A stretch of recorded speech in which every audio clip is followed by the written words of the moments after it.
নমস্কার দর্শক বন্ধুরা, আরবান ডেকোরের আরেকটি নতুন ভিডিওতে আপনাদের সকলকে স্বাগত জানাই। সো বন্ধুরা, আজকে আমি যেটি দেখাচ্ছি এটি একটি ফ্ল্যাট এবং এই ফ্ল্যাটের মধ্যে বানিয়েছি আমরা ওয়ার্ড্রপটি রয়েছে স্লাইডিং সিস্টেম এবং আমরা ল্যামিনেটটা ইউজ করেছি মার্বেল টেক্সচারের উপরে, সাথে গোল্ডেন টাচ রয়েছে। আমি এখন ড্রয়ারগুলো খুলে দেখাচ্ছি। আশা করি আপনারা বুঝতেই পারছেন যে আমাদের ওয়ার্ড্রপের ভেতরে কীরমভাবে আমাদের সমস্ত কিছু অর্গানাইজ করা থাকে।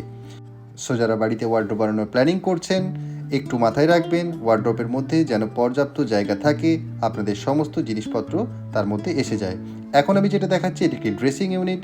আপনারা দেখতে পাচ্ছেন ড্রেসিংয়ের ব্যাকেও আমাদের স্টোরেজ দেওয়া থাকে এবং ড্রেসিংয়ের ফ্রন্টেও আমরা ইউজ করেছি প্রোফাইল লাইটস, যাতে আপনারা যখন রেডি হবেন নিজেকে যেন প্রপারলি দেখতে পান। সো আর এটা আরেকটা সেকশন দেখাচ্ছি, এটি হচ্ছে রেগুলার জামা কাপড় ইউজ করার জন্য আমরা এই সেকশনটা বানিয়েছি। আপনারাও ওয়ার্ড্রোবের মধ্যে এরকম সেকশন ইউজ করতে পারেন। দেখা হচ্ছে নেক্সট ভিডিওতে।